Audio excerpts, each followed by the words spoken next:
Between 600 and 800 people arrive every day.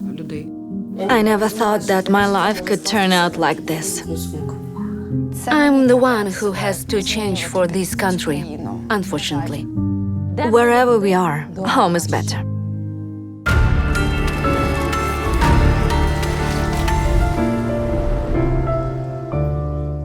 Hello, friends. We continue to tell you the stories of Ukrainian women who were forced to seek safety in European countries. Today's video is about Ireland. And before we begin, I want to ask you not to get used to war and help the army as much as you can. Just remember by whose fault the heroes of our programs had to leave Ukraine.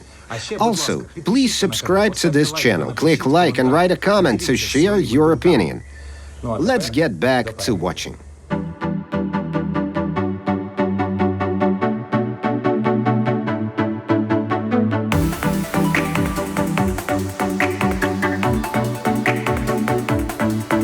My name is Ivana. I'm 30 years old.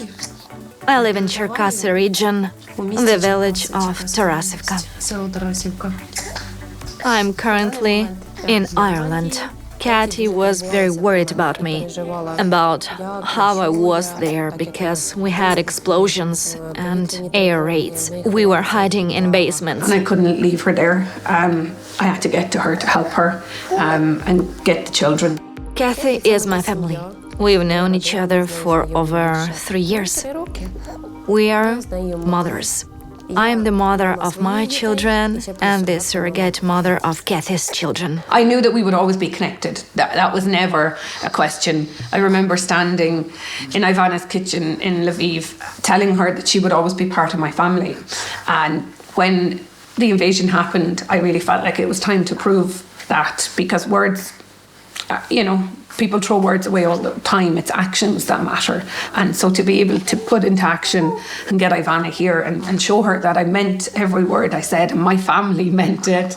Ivana is so special to our family. I was a surrogate mother. They had a baby. Unfortunately, he's gone. But now they have 2 beautiful children. When they were asked who they wanted, girl or maybe boy? Я сказала хлопчик, ти сказала хлопчик, кіт сказав ні. I said, okay, there will be 2, a boy and a girl. She's a really good person. She texted me and begged me, Ivana, come to my place. I'll pick you up. Don't worry about finances or documentation. I'll take care of everything. In Romania, Catherine was already waiting for me. She traveled all the way by car from Ireland to Romania. This trip was very expensive for her. It is not only my sleepless nights, but also hers as well. I couldn't do otherwise and say, no, I'm not going. Я шукала її. Там було дуже багато людей. Настільки багато людей. Так важко бачити таких прекрасних людей у цьому таборі. І невідомо, що на них чекає в майбутньому. І невідомо, що буде в їхній країні. Це розбиває мені серце. Люди намагалися допомогти мені знайти Іванну. І вони кричали її ім'я. Іванна, Іванна, Іванна. Я розмовляла по телефону, і тут побіг волонтер і сказав, вона тут, вона тут. Ми просто побігли і обнялися так сильно, як ніколи не обіймались. Я просто не могла повірити, що вона тут, що з нею все гаразд. Я хотіла забрати її додому. Але з тієї хвилини, як сталося вторгнення, несправедливість всього цього, серце розривалося від болю, який я відчула за людей в Україні. І особливо за Іванну. Бо мої діти вперше вдихнули українське повітря. Вони народились в Україні. Тому для мене це дуже важливо. Це частина їхньої спадщини. Якби не Іванна, у мене цього не було.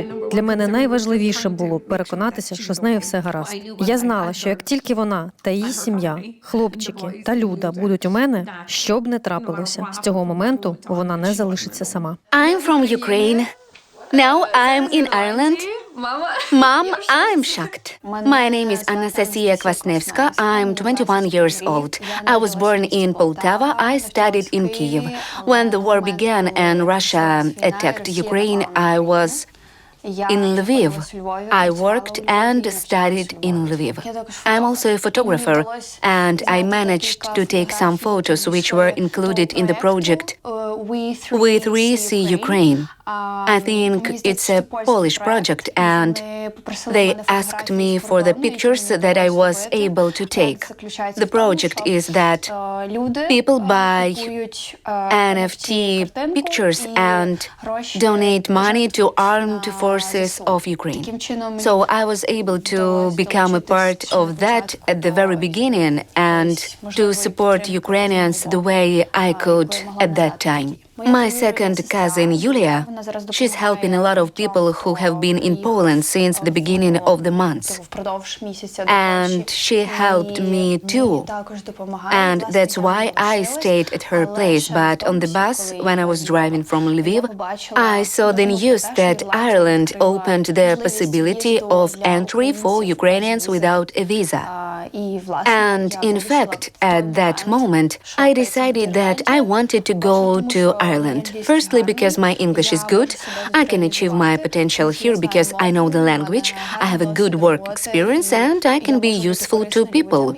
And if they welcome me, I will try. So I started my search with Facebook groups. In such situations, basically any information matters. You grasp at any straw, and this straw was a group on Facebook, Ukrainians in Ireland, which then evolved into a Telegram channel that has a huge number of subscribers now.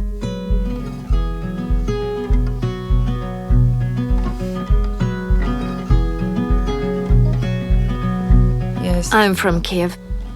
I moved to Kiev from Donetsk in 2014. To be honest, I have never been to Europe before. I didn't have a chance. I had a lot of work. I didn't even rest much. And after 2014, for 8 years, I didn't really know what a vacation was, because my only goal was to survive. From Warsaw, we took a plane to Dublin. We arrived at the airport.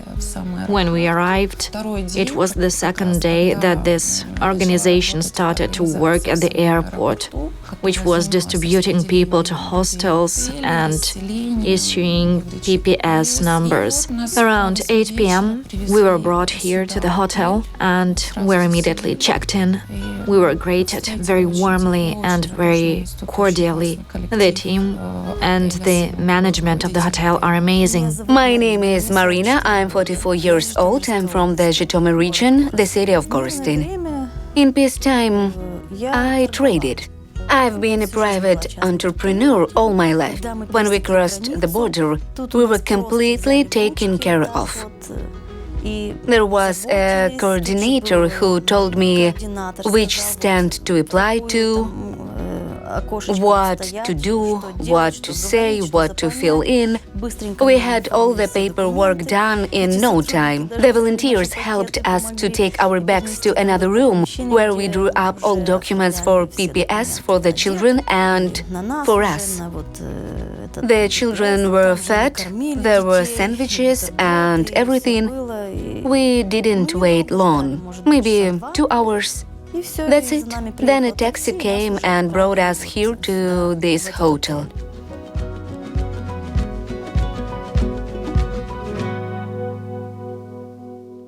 The response and the reaction of Irish people from the first day was just incredible.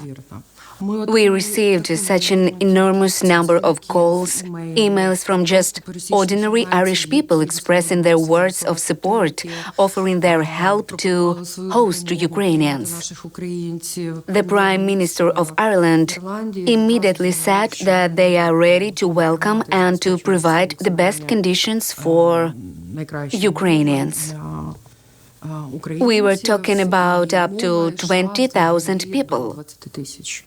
Now there are more than 18,000 Ukrainians here.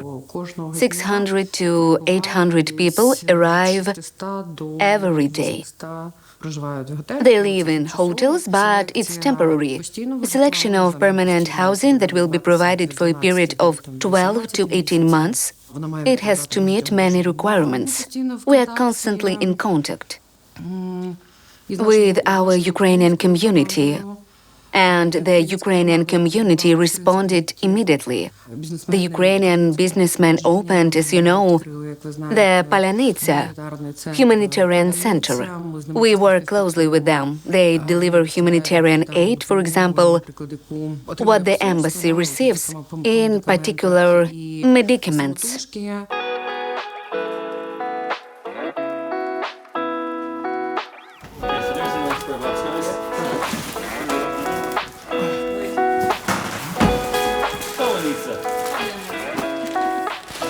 My name is Mikhailo Baskin.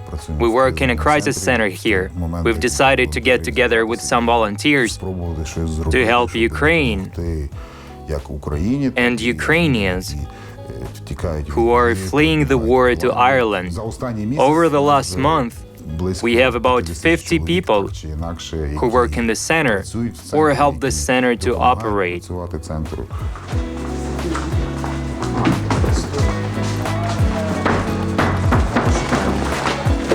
What is this? This will go to the army, and what remains goes for humanitarian aid. You should see what super brand clothes come in. We tell to bring something simpler, but what can we do? Like Tom Taylor, we do not wear the kind of things that go to Ukraine.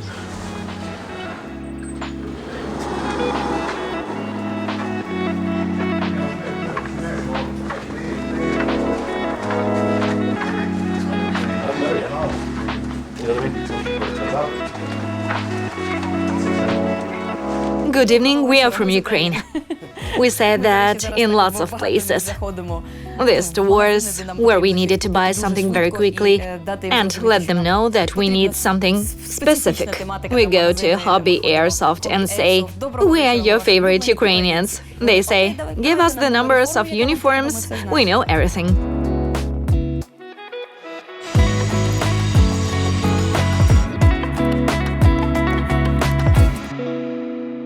Today there was a meeting organized by the Ukrainian Crisis Center of Ireland. The goal was to gather the settlers and the members of Ukrainian community in Dublin. About 200 people came, and we treated everyone with borscht and various tasty things. Everyone enjoyed it. These events take place more or less regularly. We have done it for the third week in a row, in order to gather migrants who have come to a new country, who know no one and have no one to talk to, and face some problems. We do it to get them out of their hotels or wherever they live. We do this so that they can expand their circle of communication, share their personal experiences, learn to live in a new country, and support each other, and tell us what are their needs and problems, so that our organization could try to help them. Me and my colleague who came with me, we told that we are psychologists and that we are ready to provide free assistance to those Ukrainians who need it here. We inform people about us in several ways. First, we printed the information about free crisis assistance in the form of personal consultation of 30 minutes. We wrote our phone numbers, and we offer our services to people when we stand at the entrance and check their passports. We always ask how they are doing and tell them that there's a psychologist they can come for help.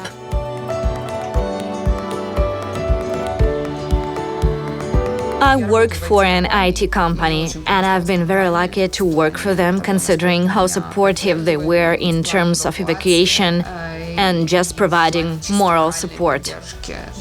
I've been living here in Dublin for the last 12 years, and my mom's been coming here a lot.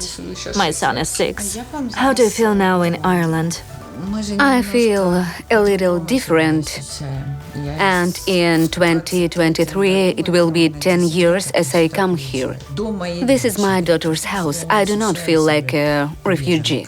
To be honest, I have a particularly ambivalent feeling about going back to Ireland because, yes, this is my home, and for a long time, you could say this is my mom's second home ever since we got back. I've been feeling kind of guilty that we are safe here, that we can just sit down and have a cup of tea. My name is Natalia Borzinkova. I'm from Kharkiv. I'm 34 years old. In peacetime, I worked as an English teacher. I'm a mother and I have two beautiful girls. The older is 5, the younger is 2. This is a playground in our courtyard. We walk here every day. It is very convenient that the courtyard is closed and strangers can't enter here. The kids love it here, especially the older one, because we let her come here alone. And she comes here with her toys on her own. And the younger girl likes a bigger slide. So she often resists playing on this playground. She likes high slides. My brother works for the international company. They have, as I understand it, some chat rooms where people help each other and seek help. And he wrote about our situation, that he needed to find a place to live and maybe one of the employees would be willing to host us. And Maria, our hostess, responded, and that's how we ended up here. Ireland met us very warmly. On the very first day, we went for a walk to the city center, and we saw everywhere Ukrainian flags. Flags on billboards, we saw people who had Ukrainian ribbons, and when someone here finds out that we are from Ukraine, we get a very warm attitude. When it was St. Patrick's Day, we went to the parade, and it was started and ended with Ukrainian delegation. It was very nice. In addition, all those who attended the parade carried Ukrainian flags with them, sometimes heart-shaped. I mean, we are very supported here. Also, in the homes of the Irish, you can see Ukrainian banners or Ukrainian flags. You can just walk down the street and see the Ukrainian flag on the window of a house, and it is written that Ireland supports Ukraine. This is very nice. It's like a second home here. We feel very comfortable here. I'm happy that my kids are safe, that we are not in those basements, that we don't feel all that stress and horror. Although, when I moved here, I became probably even 3 times more stressed. I'm not home, and I don't know what's going on there. I can't take my whole family with me. So my heart aches for everyone. It's very hard. The only thing that calms me down is that I can go out in the evening and see a piece of my life, my past, my future in Ukraine. It's the evening sky. When it's dark all around, I look up at the sky and think, I'm home. It's peaceful. I hope for God's help so that our skies could be protected. I can see the sky. When I go to sleep, I see it, and I wake up thinking that I want to see it again. First of all, I want peace. Do you already have a favorite place? King Lane. I had guests yesterday. Katie's uncle came to visit.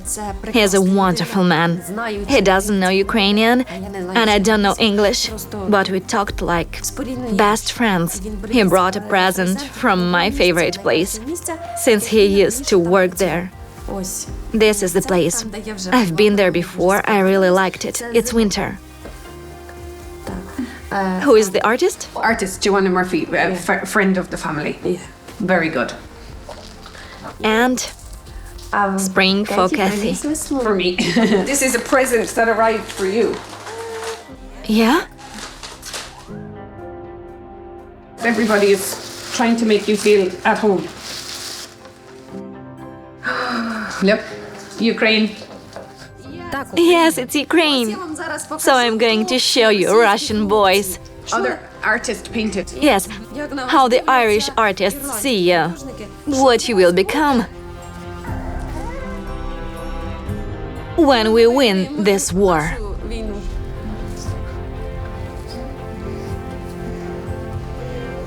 So the artist who did this, she painted a limited amount of these and she sold them to raise money for Ukraine support services. They should put seeds in their pockets.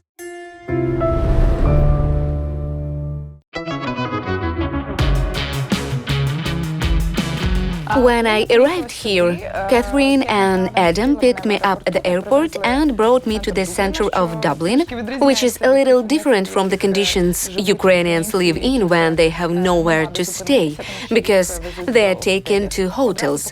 They showed me my room with a private bathroom and told me I could feel at home. For example, they didn't like the person who came to the house, so they can say goodbye for him. So it is a difficulty. How it, There are some households where the person who has come to stay, the personality doesn't match, or maybe the reality of the situation is more challenging. People have extra needs that they weren't fully aware of before. I think that is one of the challenges that you're going to find with matching families and bringing different people into the same household. I don't know if there's a formal process for if that was the case. We obviously haven't had to go through that process. We have a contact in Scoop who we would message, I guess. We'd send them a message, say, hey, it's not working out, what do we do? I guess they probably have got some kind of process, because I'm sure that has happened. But yeah, for us, we're not worried about it. We don't know about it. We haven't had to look into it. I have a friend who was involved in the Scoop Foundation previously to this. We had worked previously with people who were displaced from Afghanistan and from Syria. So we were lucky enough that we had a spare bedroom. And I heard from this friend that Scoop were looking for rooms and places for Ukrainians to stay. So we got in contact in that way. Previously, we haven't ever been in a position where we had a spare bedroom that was available. So previously, when we've been trying to help people, it has been through fundraising or it has been through volunteering. So this was lobbying politicians. Yeah, and this was the first time that we really had an opportunity to open up our home, and I think it was the right thing to do. We filled in a form, we filled in a couple of forms. We filled in a form with the Scoop Foundation, with the Red Cross, and also with a group called Ireland Helps Ukraine. I believe that all of those have now made one list. So we filled this in, we said where we were, we said who we were, then we just got a call and we're told, okay, like 2 days from now, someone's arriving. So it was a bit of a shock, but it was good. It was a lot faster than we thought, because usually with things like this, there'll be a process and there'll be lots more paperwork and more steps. But I think because people were trying to get out so quickly, the match was made very quickly. Irish people and Ukrainian people are something in common, one nation and another. Did you know a lot of Ukrainians before? I think as well, Ireland has a history, a specific kind of, not a Ukrainian Irish history, but a lot of charities and particularly religious groups would have had a history of working with children who came from the Chernobyl area. And so there would have been children who would have come and spent summers in Ireland, and like those kind of links and those charities existed. And you can already see those groups were organising for aid missions to go out and stuff because of those existing links. I also think that as an Irish person, the conflict, which is one of an imperial entity kind of coming into somewhere else and saying, no, you don't have your own language, no, you don't have your own culture, no, you don't have your own country. For Irish people, that evokes a lot of historical memories and kind of culture, because that is what a lot of Irish people feel is our history too. I found people. It was Katie. She helped me with housing. And George, who lives here in Dublin, helped me with the ticket. He's a vet. He has family here, but he was my individual sponsor, if I may say so. He donated to the ticket. Many people do that now for the Scoop Foundation. We have been lucky to get to live with a family. They're just amazing people. I have never met such open people before in my life. They help with everything, with any issues. They make us smile again, that's what they do. And that's cool. They care a lot, they worry about the child. Everything is really cool. They can even help me to find a job in the future if my English gets better. They told us to learn English in the meantime, to calm down, to start to feel the normal life. And then we'll see what to do next. The Red Cross is in charge of resettlement in permanent housing. That means for a year. But due to the verification procedure for people who have registered in this program and are ready to provide housing for refugees, the process is very slow. Because of this, there is a confusion about what documents you need to get. There is a confusion about which post office to go to in order to get social assistance. But on paper, if you look at what the Irish give you, it's really great. I mean, you get social assistance here, you get an Irishman's right for a year, you can get a job, you can get free health care. For example, I don't get free health care because I have insurance, but my mom does. We shouldn't forget that the population of Ireland is 5 million. You shouldn't have high expectations that every city will be like Kyiv, Chernihiv or Odessa. Most often that would be a small town. Someone is unhappy because they want to live in Dublin and don't want to live where they were settled. Someone asks questions, starts demanding things, but there is no way to influence that. Maybe most people want to live in Dublin, but it's impossible. I know that now there are about 20,000 apartments, but I was assured by the Prime Minister and the Minister of Foreign Affairs of Ireland that they are ready to welcome as many Ukrainians as there will be. Perhaps the conditions of settlement will be somewhat different, maybe not so comfortable. The tourist season is starting, and taking into account the 2-year break due to the pandemic, the hotels are ready to welcome as many tourists as possible. The tourism business is really interested in a high season. It will be a challenge for the Irish government, but they are ready to do everything possible to welcome more Ukrainians. The only thing is, they asked to tell Ukrainians, and we posted it on our website, not to come with pets, because it causes problems with resettlement. Some hotels and house owners do not want that. They are ready to welcome Ukrainians, but without pets. So it must be taken into account. The thing is that there is a waiting line for housing. I monitor groups like Ukrainians in Ireland, Ukrainian speakers, really long lines, and it's almost impossible to get the housing fast enough. If an announcement is published, it immediately goes away.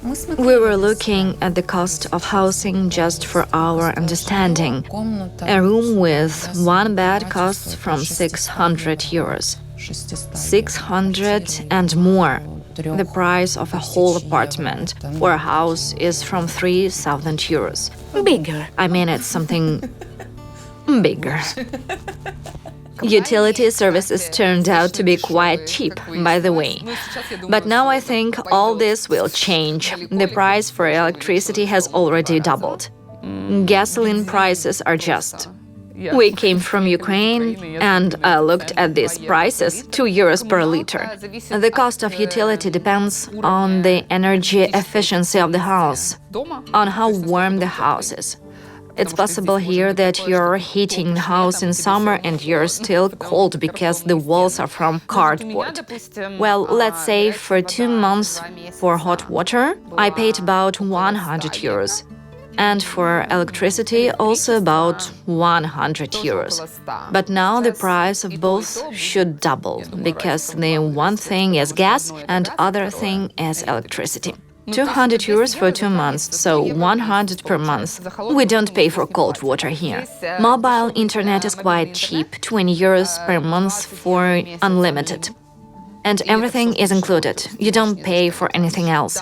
As for home Wi-Fi, it's almost a monopoly, just a few companies, so they can keep prices the same.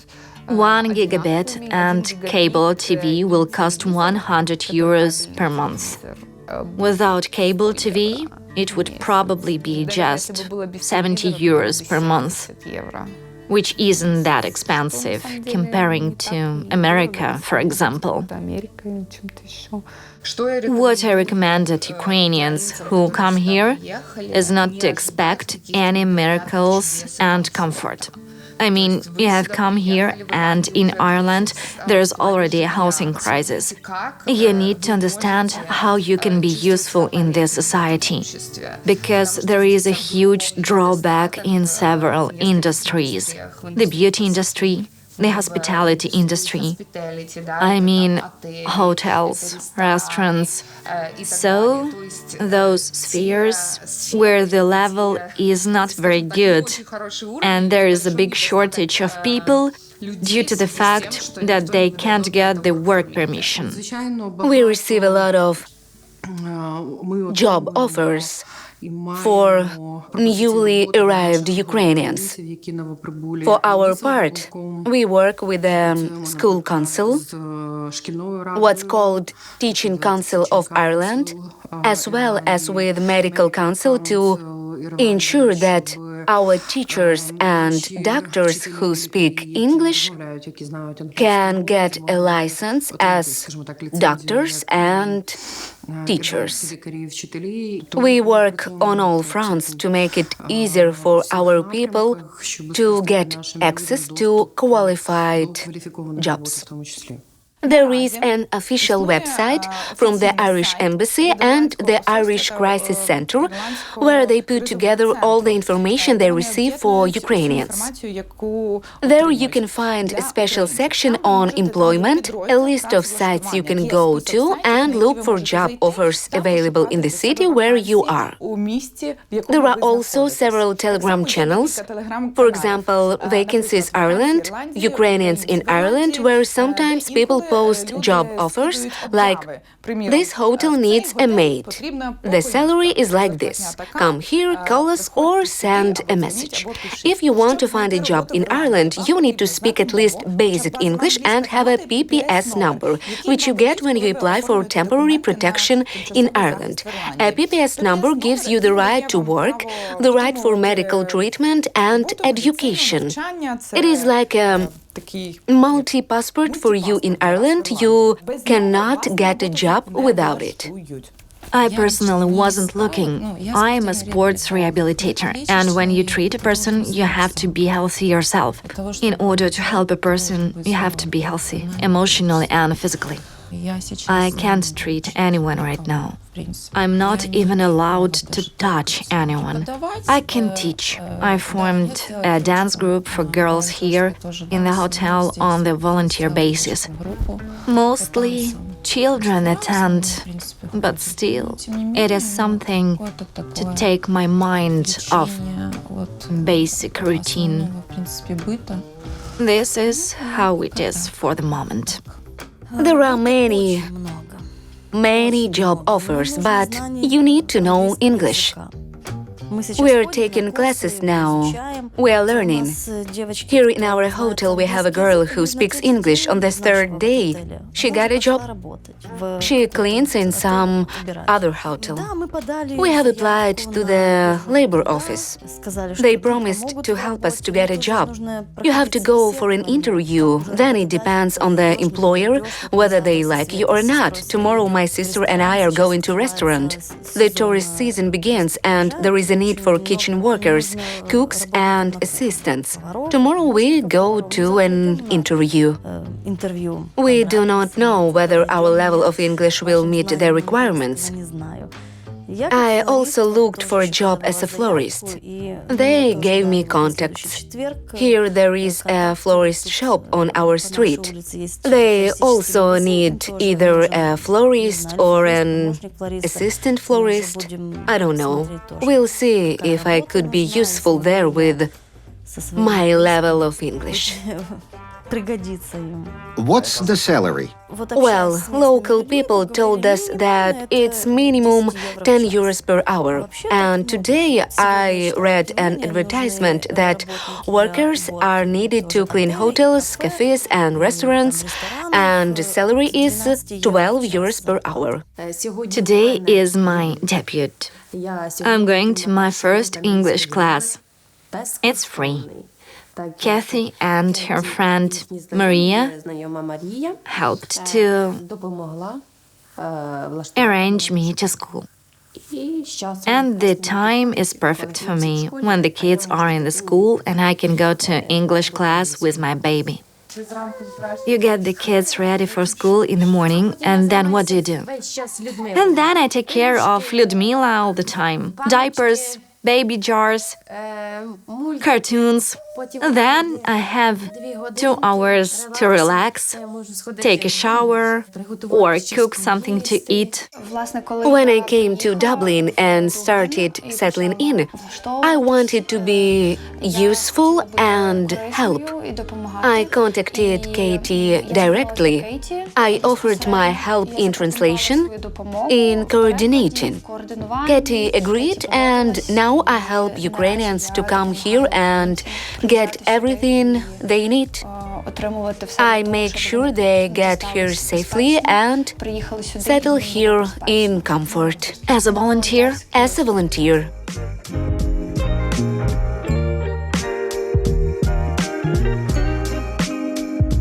The average wage in Ireland is from 10.5 euros per hour up to 14 euros per hour, somewhere in that range. The salary itself is not measured like our monthly salary. It is measured as your annual salary. For example, you will get 28,000 euros in a year. An interesting fact is that if your annual salary is up to 36,000 euros, your payroll tax will be less than 20%. If it's 36,800 euros, it's 20%, and if it is more than 37,000, it is 40% of your salary. Manicurists, maids, receptionists, cooks, engineers and construction workers are in the highest demand on the job market. This is what I have seen on websites that offer jobs for Ukrainians in Ireland. If you are a lawyer or a doctor or a journalist, it is much more difficult because it requires requalification and perfect knowledge of English. The highest salaries in Ireland are for IT, pharmaceuticals and finance, because these big corporations have the lowest taxation. That is why such companies as Google, TikTok, Facebook are based in Dublin. The farther the country is from Ukraine, the more interesting is whether it's possible to cook borscht here and how much will it cost. I called my mom today and she told me that she made Poltava galushki and Ukrainian borscht. And I actually got so excited by the idea and wanted to make borscht too. And it looks like this. I added basically everything that I usually add. However, the only thing I couldn't find here were fresh bits, so I had to add boiled bits. I bought everything at Lidl. The Irish borscht cost me €9.81. There are onions, potatoes, carrots. I also bought tomato paste, yes, and red beets. If you buy chicken fillet, it cost me €4 for 3 pieces. So €15 would be enough for me. I had some money saved and thank God for that. I couldn't find any sour cream. I think it's hard to find sour cream here. Some stores have it, but Lidl did not have it. Instead of sour cream, we can put yogurt. Anyway, The borscht is so delicious. Can you give me more, please? Like, Yes, really Flora. loving Yes, it. Flora. I can give you more. Please. Flora Flora, is the girl with whom we cooked the borscht. Adrian, is the girl who's giving me the accommodation and love and coffee in the morning. Some products here are even cheaper. For example, cheese and cream cheese are cheaper. In general, the prices are almost the same. As for food, we have 3 meals a day. Meals are different from Ukrainian. For breakfast, they offer all possible cereals. Kids like that.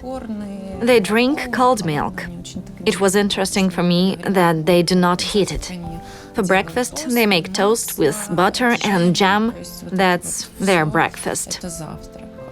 For lunch, they have soup.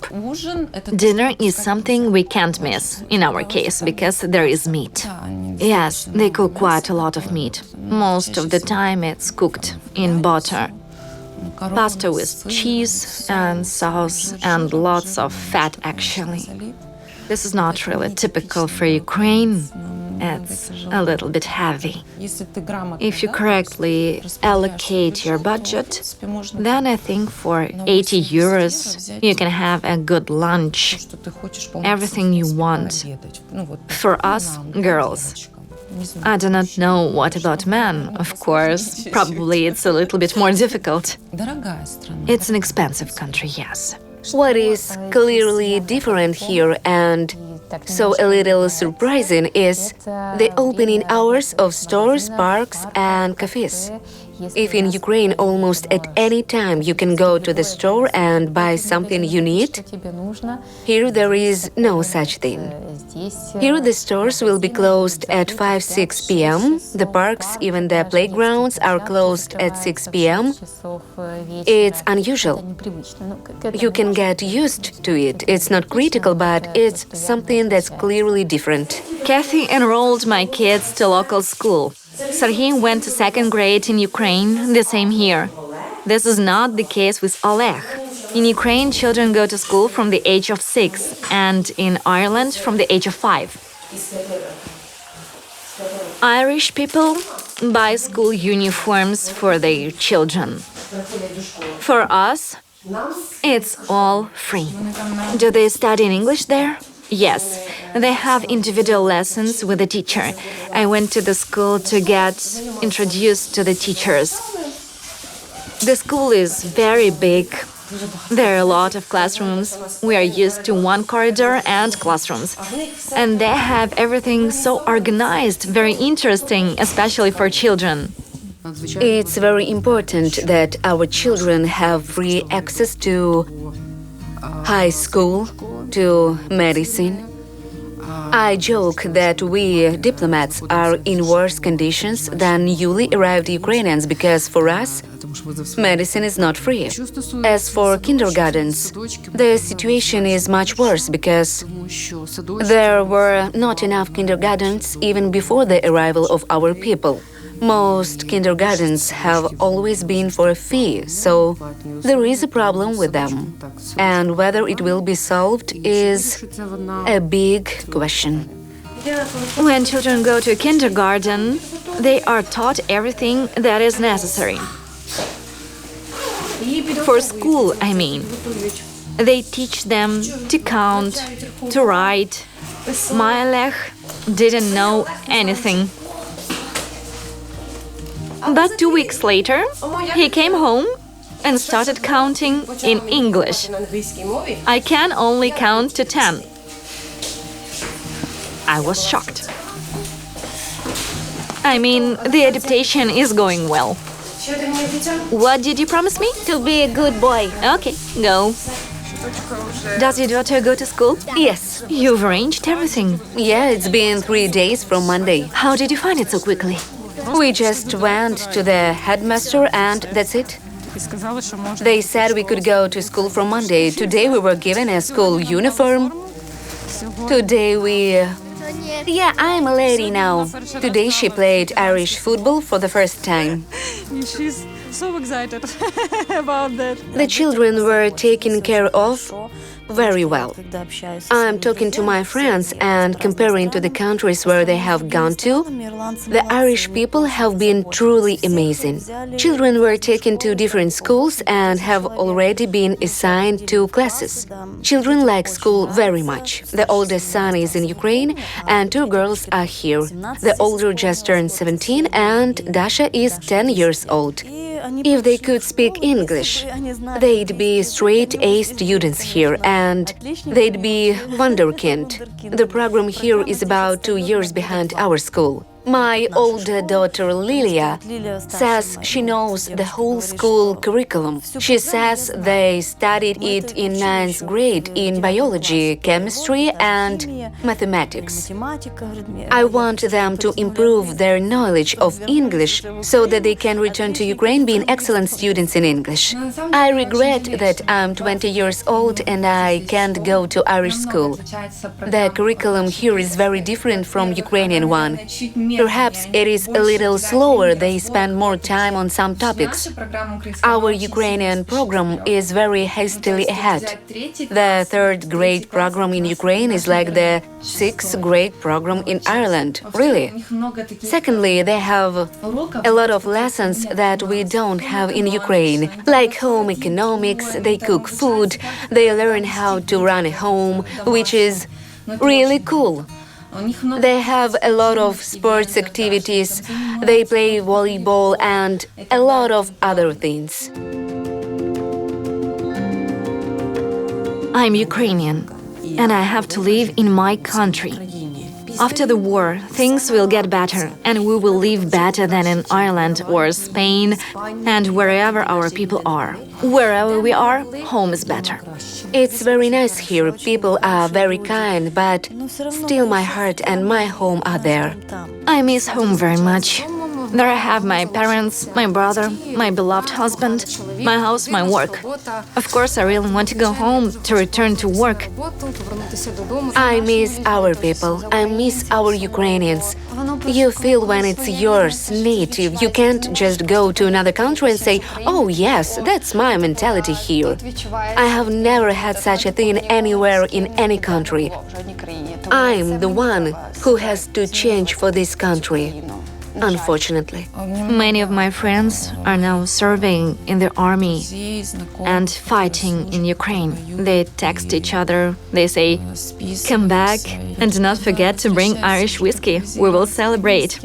And I say, wait, we'll be back as soon as the victory is announced officially. Of course we want to go back home. Very much. My husband, my parents, and our cat stayed there. We miss them very much. And they miss us. All our relatives are there in Ukraine. I'm constantly in touch with my relatives. And I really hope that I will return to my home soon. I don't know what will happen tomorrow. I don't know that. I don't have any solid decisions about it. But I live here and now, and as long as I can be useful to Ukraine from here, I will do it.